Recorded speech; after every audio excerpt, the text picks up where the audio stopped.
Okay, let's learn some blues on the ukulele. We're going to play blues in this lesson in the key of G, as we call it the people's key, because so much folk and bluegrass music is played in the key of G. So it's a great idea to learn our blues in the key of G first off. We'll explore other keys in other lessons. And as you may know, the G chord on the ukulele looks like this. It's very similar to the D chord on the guitar. So once again, get that in your head that you're going to be playing essentially a variant of this shape, but then what we're going to be doing is making the 7th version of that chord. So this is your G, but we're going to be making the G7, which is kind of a backwards reverse version of that, where the pointer finger hits right here on the 2nd string, the ring finger is going to drop down on that very bottom 1st string, the middle finger is going to reach over to the basically right here on the 3rd string in.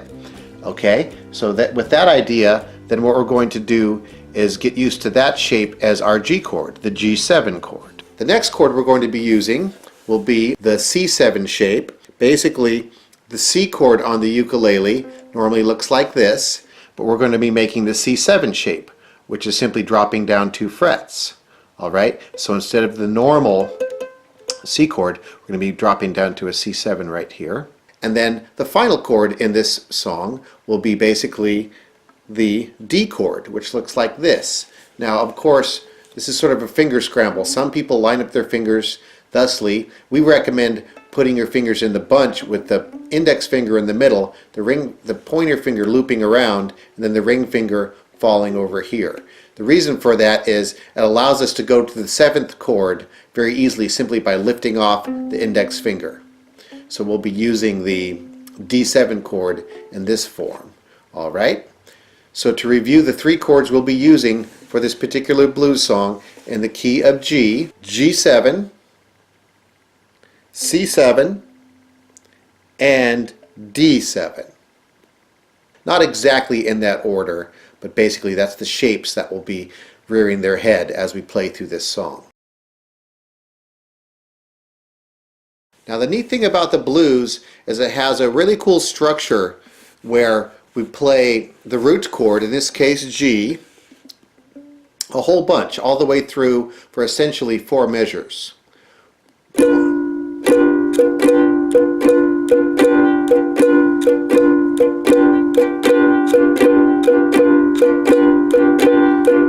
Second line down, we switch to what's called the 4 chord. That's some theory we'll touch on later, which in this case will be our C7, and we play that half as much. And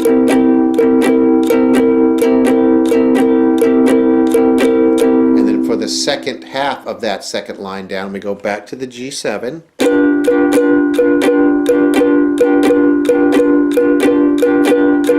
And then we're going to go to the D7 chord, and then back to the C7 chord, and then back to our G7, and then we're going to end up on a chord that's not the root. We're going to end up on that D7 chord, something that's called the turnaround in blues music, because it turns us back around to the beginning of the song, because it doesn't let us land on the home chord, in this case G. So it always wants to propel the song back to the beginning again. Alright? So looking at the chord graph, we're going to play through the chord progression for the 12-bar blues and using our 7th chords all the way through. After the count of 4, we're going to play it together. 1, 2, 3, 4.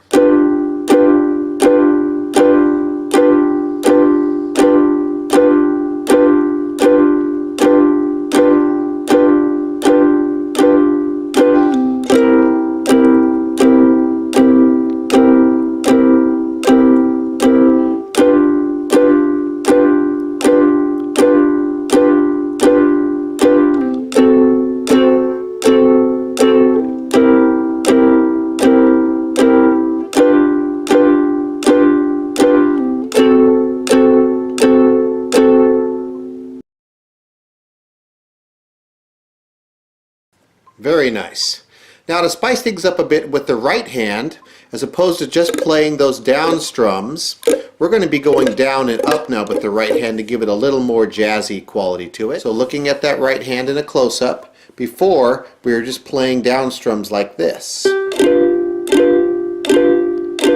Now we're going to be playing down up. Sort of painting with the right hand. What's key to remember here is that we're doing twice as many strums per beat, whereas before, if I count along with my strums, our strums are matching up with the count like this. 1, 2, 3, 4. Now we're going to be doing 2 strums per count like this.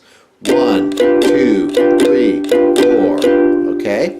So that is an alternation you can use. It's not mandatory. You can strum just downs if you wish. But this will give it a little more of a jazzy feel as we play through. Very nice. After the count of 4, let's try that together. 1, 2, 3, 4.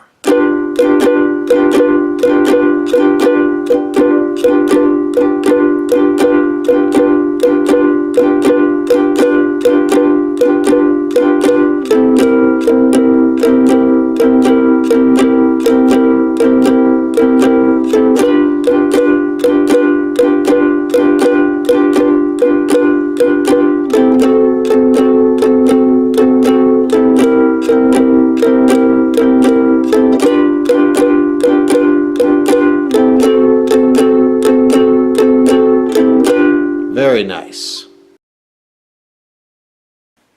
Now we're going to add in what's called the short 4 in theory circles, where we add that next chord a little sooner in that top line, because you can see the top line of the 12-bar blues could get a bit monotonous as it's just all that key chord for the whole top line.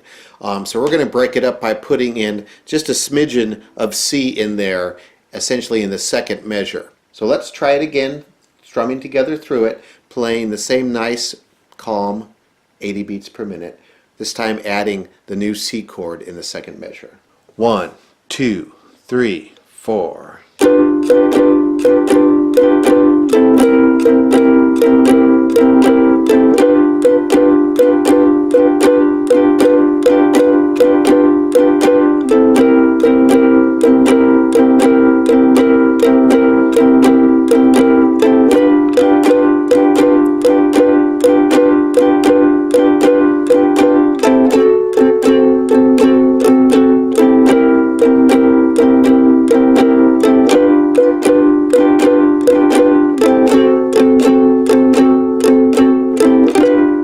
You can see how that adds a lot more color and a little more motion and a sense of momentum to the piece, so we don't have all that root chord at the top of the blues progression.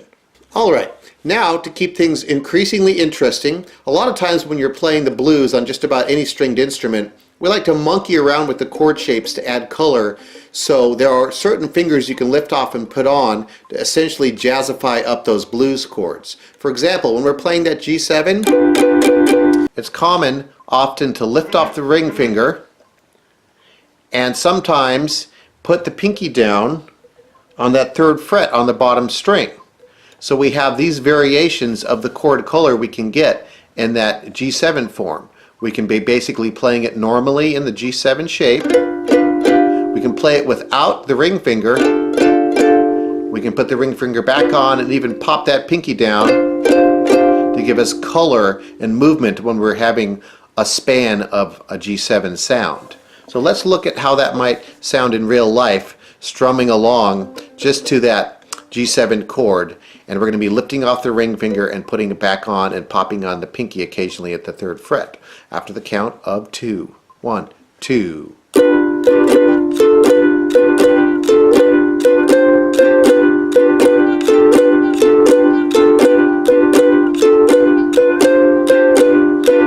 As you can see, it's not that hard and it adds a lot of flavor to your G7 chord.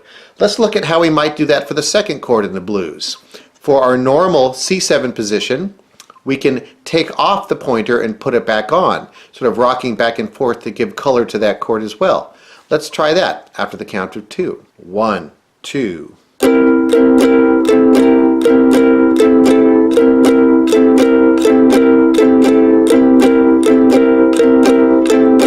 Now Now please note, you can take off and put on your index finger on your own timing. You don't have to do it exactly as we're doing it. The idea is you're being creative and having fun with sort of monkeying around with that shape while keeping the strumming hand going like a motor. Lastly but not leastly, let's look at how we can add color to that D7 chord.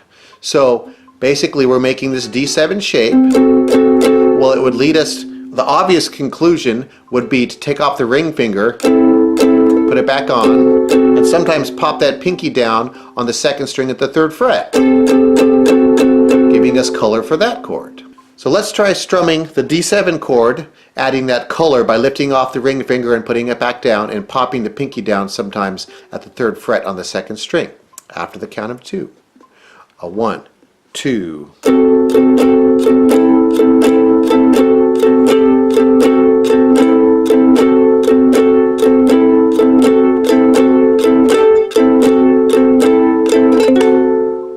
So basically what we're doing here is adding color to the chord shapes of our various positions by lifting off fingers and putting down fingers while keeping the basic skeleton of the chord still in position so we sound like we're on the right chord at the right time.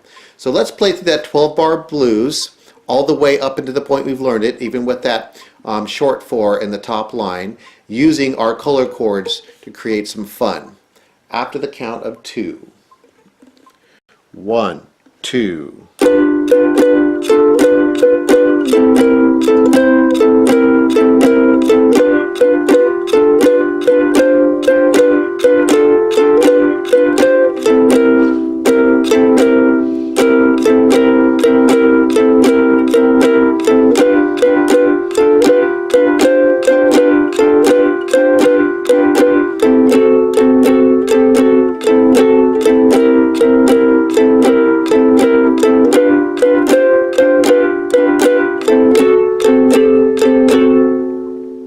Now, as you probably have guessed by now, there's not any one way to do those moves.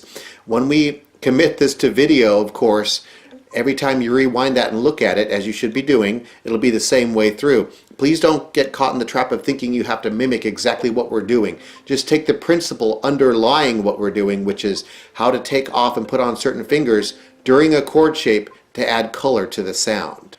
Okay, let's play through a couple more times together on the 12-bar blues using the moving fingers for chord color. And remember, just kind of jam along with us. Don't think you have to do the exact same shapes and moves at the same time, because that's the whole point about improvised jamming music, is we're going to be adding color by the fact that we're not doing the same moves at the same time, but we're using the same principles. After the count of 4 this time, we're going to play the blues together and try to go through several times to get some flight time in. 1, 2, 3, 4.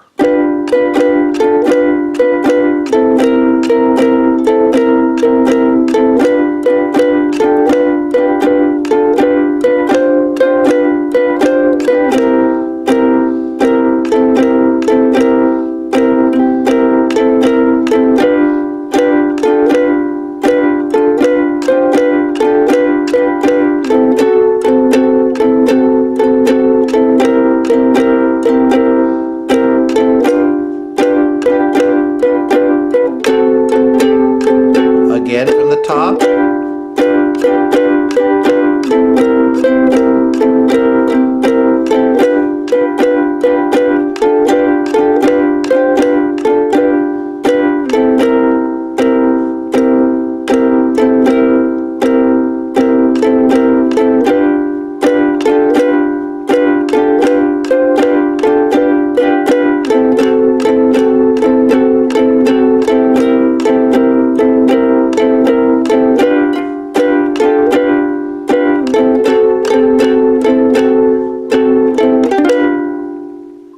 Okay, when you're playing the blues music, it's often sort of a slower tempo because, of course, we're singing about depression and generally sad states of mind, and so we tend to move and sing slowly during those phases of our life. If you're playing really fast blues, it might be suggested that you have a more serious issue that could be looked at. So let's take a look at the right hand, how we can add some more spice to that. And one of the common ways to do that is with what's called the triplet. Let me demonstrate. Out of the flow of strums, we go. There's a triplet.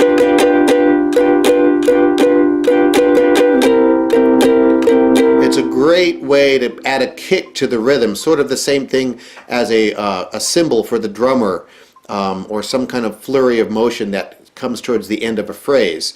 So let's look at the right hand, how we're going to do that triplet, making the good old G7 with the left hand.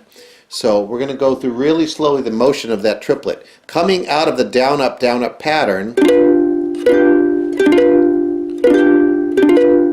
all we're going to do is on one of these down motions, we're going to think of playing down, up, down in a fast 1, 2, 3. So we're going to go down, up, down. Okay. Now the only thing that's tricky is after you finish that triplet, that down, up, down, we then have to go back into another down strum to make sure we don't get turned upside down and invert it. So since we're going to be going back to down, up, down, up, down, up indefinitely, remember our triplet, down, up, down, ended us with a down. So avoid the temptation to start the blues again with the up pick. That will be turning us upside down. So let me give you an example how that would flow from the triplet back into the alternating strum.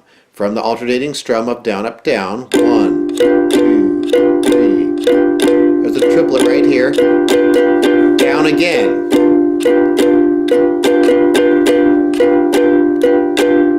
So the best way to get that in sequence is to practice a little drill where we're going to be playing the G7, of course, with the left hand, and we're going to be playing a down, up, triplet, and then a down, up. And that's the sequence of strums we're going to be doing.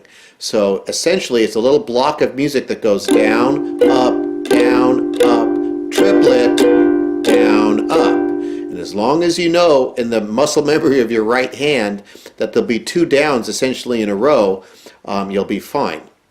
So let's try that nice and slow after the count of 2.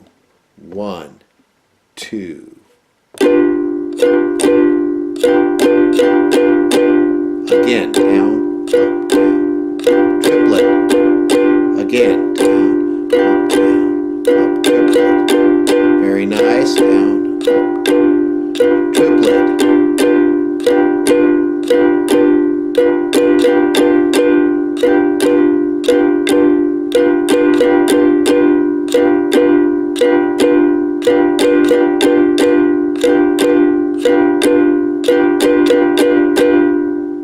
Very nice. Now we're going to plug that into our blues progression. Okay, after the count of 2, we're going to be playing the same blues progression at a nice 80 beats per minute, this time adding the triplet with the right hand. 1, 2, 3, 4.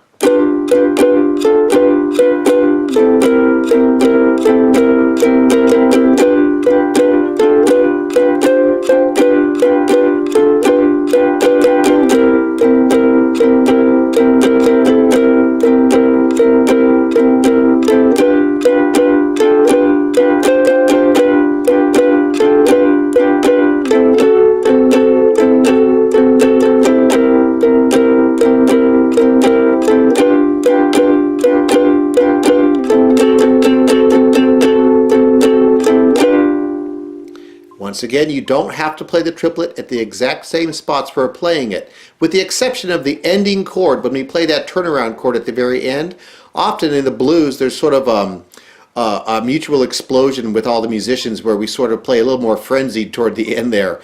And of course the guitar player does stage jumps off the monitors and the drummer dives into the drum kit. So without all of that rigmarole, what we can do at least is add a couple of triplets in a row. So let's talk a bit about how you would stack up a couple of those triplets sequentially in a row. Essentially, we would be playing off of that D7 chord. So let's grab that D7 chord with the left hand for reference. And what we're going to be doing with the right hand is playing down, up, down, down, up, down, down, up, down in a row. So now those triplets are down, up, down, so we can't just go down, up, down, up, down, up. You could do that, but you'd lose some of the drive and accenting with that down strum beginning the triplet. So let's demonstrate how triplets stacked up in a row would sound. Triplet, triplet, 1, 2, 3, 1, 2, 3, 1, 2, 3, 1, 2, 3, 1, 2, 3. which is a great strum to learn anyway, because this is a classic segue into playing 6/8 time, which brings us into Irish music. So you'll be ready for our lesson for Irish music on the mandolin. You'll be playing essentially jig strums, for example. And that's the 6/8 classic jig timing in Irish music. Anyhow, back to our continent and playing the blues. Let's talk about how we would add those triplets in a row toward the end of the blues. So when we get to that last D7 chord, we're going to stack a couple of triplets in a row. And for good measure, we're going to go ahead and add 4 triplets in a row. So we'll be doing down, up, down, down, up, down, down, up, down, down, up, down. Comprende? Let's do it. 1, 2, 3, 4.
In our next blues lesson, we'll be learning not only other keys, but how to play blues riffs that go along with the 12-bar strumming. For example, 1, 2, 3, 4.